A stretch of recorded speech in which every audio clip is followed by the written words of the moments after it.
How y'all doing? It's Wednesday, September 18th, around 9 a.m. as of recording this video.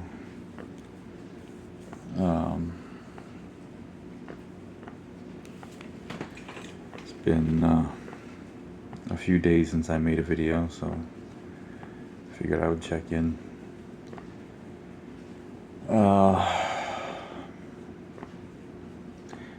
See, I have a doctor's appointment with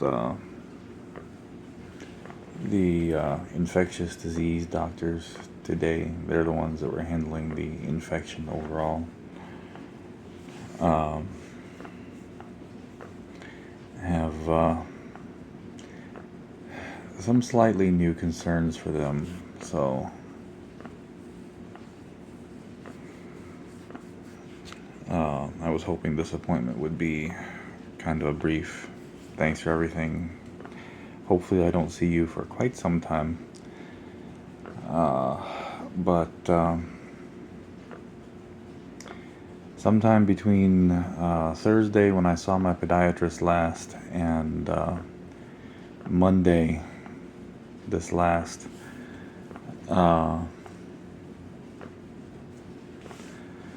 I developed another wound on my foot. It's not entirely a brand new wound. It's an open wound where the surgery site is. It's not that big, but it's not that small. I couldn't really see how deep it was because of my eyes.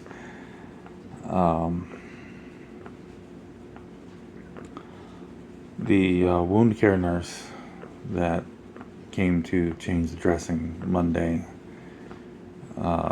she found it, first to see it, and she was concerned.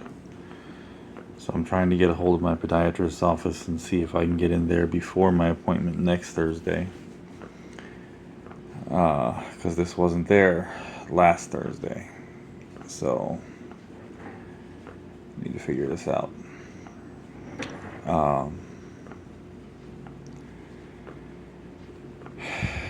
He did last Thursday remove most of the sutures, and they've been in for a very long time, but I don't heal, and he wanted to make sure that my foot was going to hold together, and maybe that's what this is.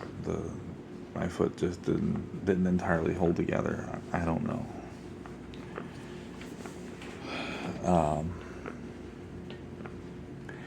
It's got me really on edge that the infection is trying to come back again.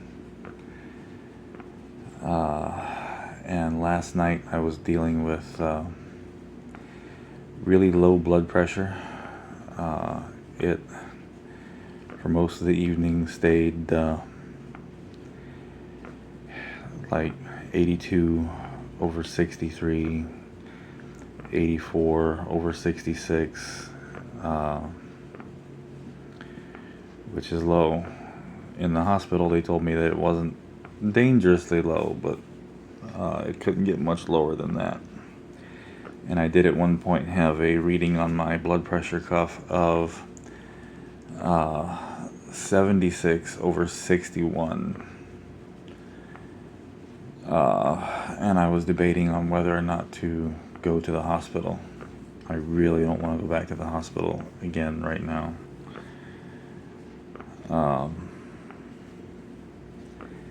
And these blood pressure cuffs, they don't give you an exact reading. They're usually within a value of 10 either way.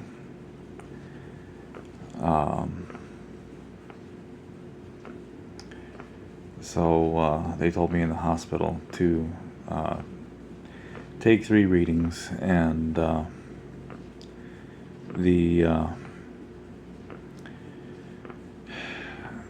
guess the highest of the 3 readings was most likely to be accurate, but I was still coming up low 80s over low to mid 60s.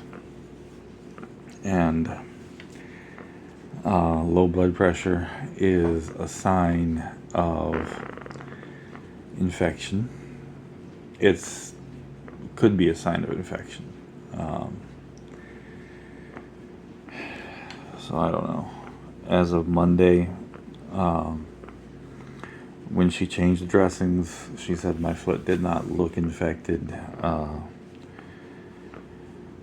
It wasn't fevered. There was no odor. There was just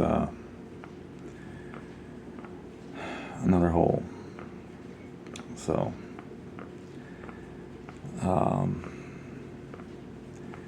all the bright and good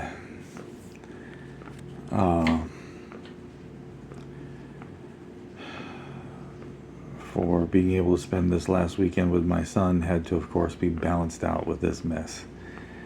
And I also just found out, got a letter in the mail yesterday from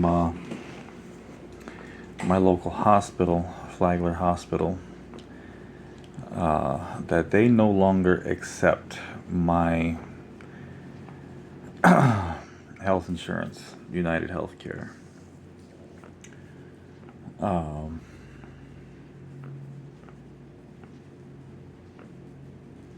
I can still go on an emergency basis, but it said that depending on the situation, I may end up incurring a much greater amount of the bill or the entire bill, which it figures. Flagler Hospital was, within the last year, purchased by UF, University of Florida. They're based out of Gainesville, Florida, and they, of course, have one of the largest universities in Florida, and they have a big teaching hospital there called Shands Hospital, and it's always been one of the best hospitals to go to, and it's also, you spend a lot less than you would at other hospitals because it's a teaching hospital.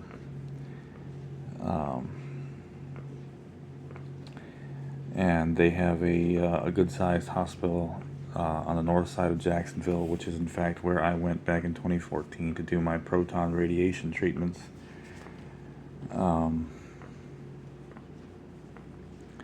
And I guess they're branching out further, and they have recently purchased Flagler Hospital here in St. Augustine. And one thing that I have noticed over my past visits is that while the medical staff has been exemplary, they seem to be a little bit more bloodthirsty upstairs. And they were negotiating, I guess, more money, higher contracts with United Healthcare, and United Healthcare wouldn't budge, and Flagler UF wouldn't budge. So now they no longer accept United Healthcare. It kind of blew me away a little bit that that could happen, but I also recently found out that Baptist hospitals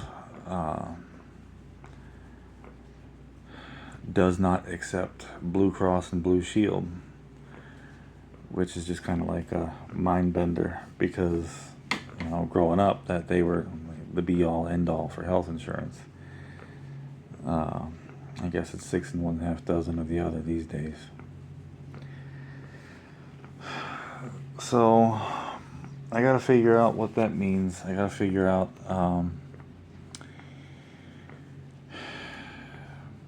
if I'm not gonna be able to do procedures there anymore. If I have to have more surgeries, I'm not gonna be able to do it there. You know, tests. My cardiologist,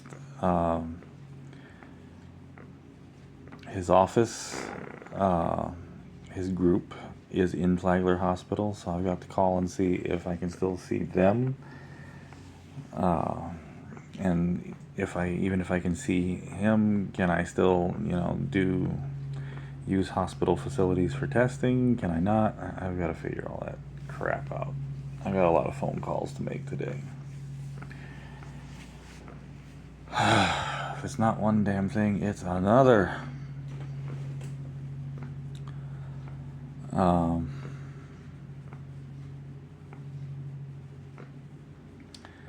On a more positive note, had a really great weekend with Joey, my son.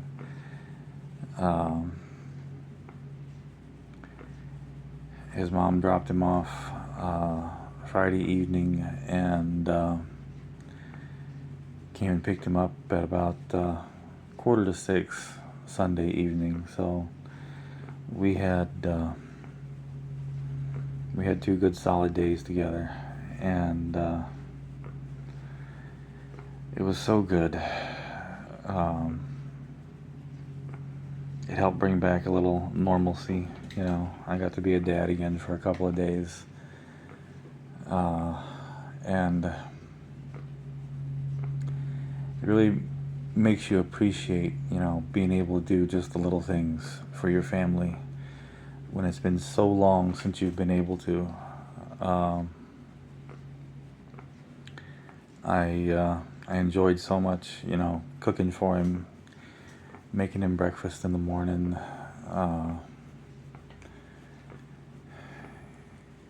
making lunch and dinner. He helped me Saturday to bake a great value pizza, which was a splurge for me because I still eat as cheaply as possible, and but he loves pizza. Who doesn't love pizza? So we made a pizza together and added stuff to it,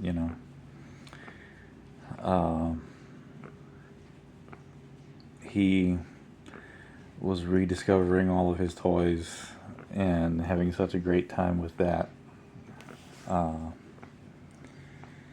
And we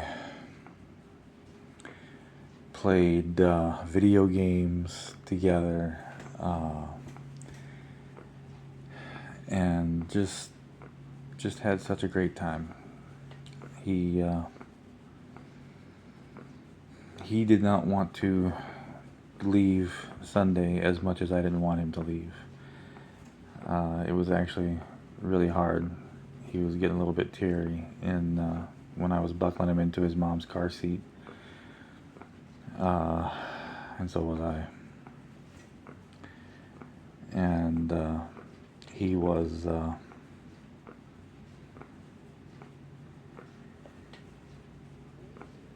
telling his mom that evening that he wanted to go back to Dad's and he wanted to see Dad again, and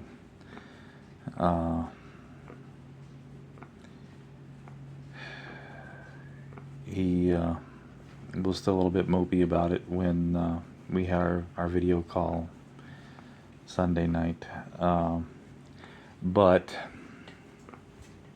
he's got a little girlfriend at school, my little ladies' man. They've been together since preschool. They went preschool together, and now they're in elementary school together. They did kindergarten, and now they're in first grade together. They're not in the same classes right now, but they go to the same school, and they always see each other and hang out at lunch and recess, and he does soccer shots, which is like little bitty junior soccer, on Mondays after school. And his little girlfriend Bonnie is was going to join Soccer Shots too. So he was really excited about that, and I wasn't forgotten, but him being upset was greatly diminished, and that was good.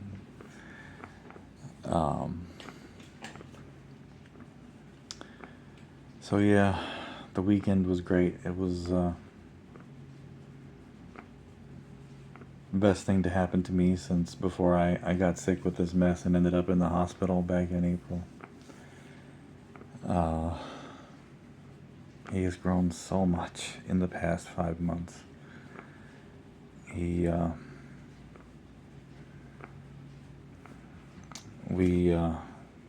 will sit like in the recliner upstairs.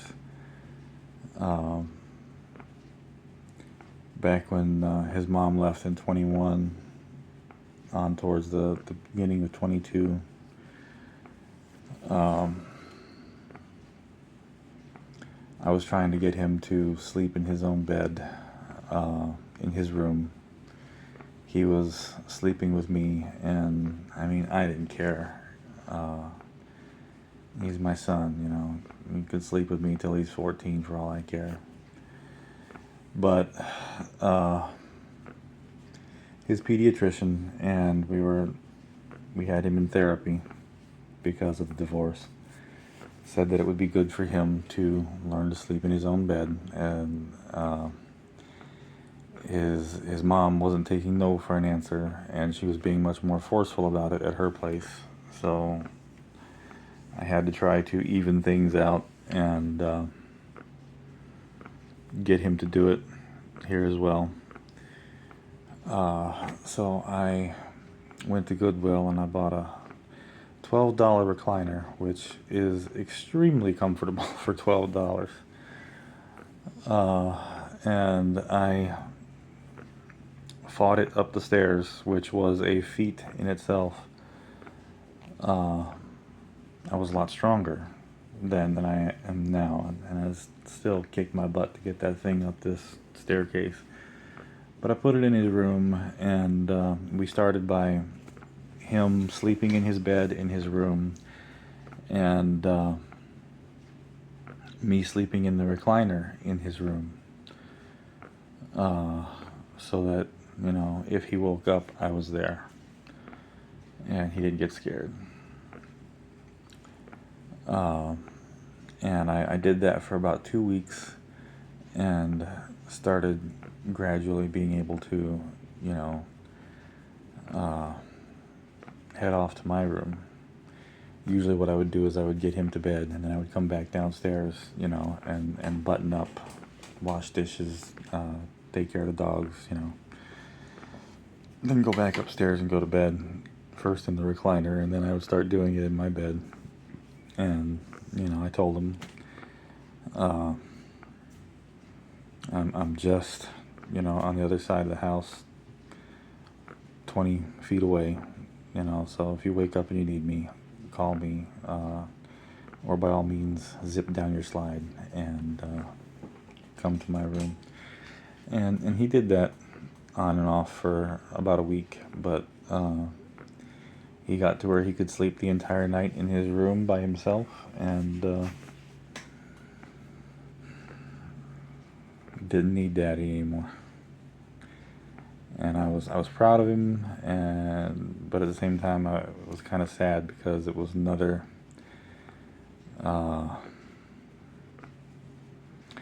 facet. You know, he didn't need me anymore. He was getting older, growing up, and those things are probably easier to deal with in a intact family, but for a while there I would, you know, just sit there on the edge of my bed or lay awake for hours, you know, just thinking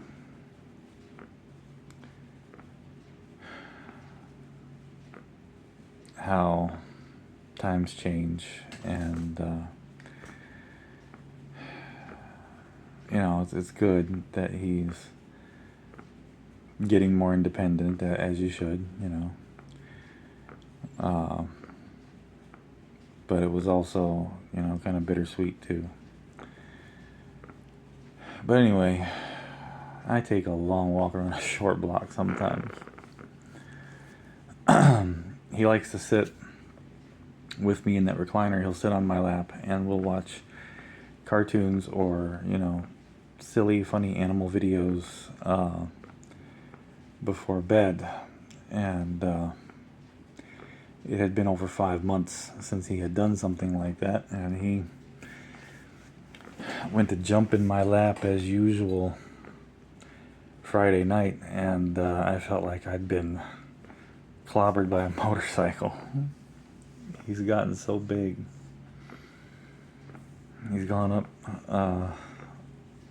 2 sizes in clothes since I last had him in March.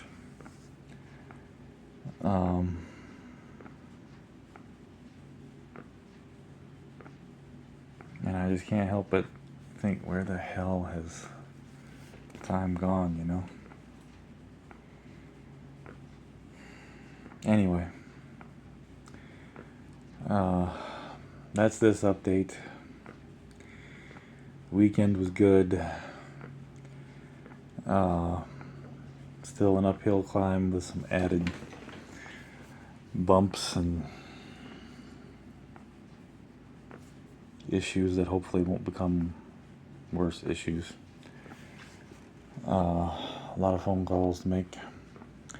Wound care nurse is coming out again today to change the dressing, and we'll see how the new wound looks. And I'm going to continue to do my best to stay out of the hospital. Thank you everyone that has subscribed and follows me and comments and likes and all that wonderful stuff. Thank you to everyone that has donated on the GoFundMe account.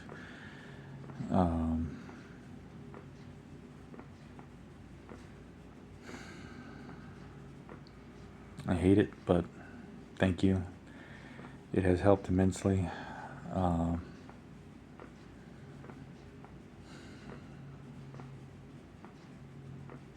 Things are getting tougher, and I don't know. God, I don't know. It's like I just can't get ahead. So we'll see what happens. The GoFundMe link will be in the description as always if you want to help out. If you do, great. If you don't, that's fine too. And I appreciate y'all. Have a great day. Bye-bye.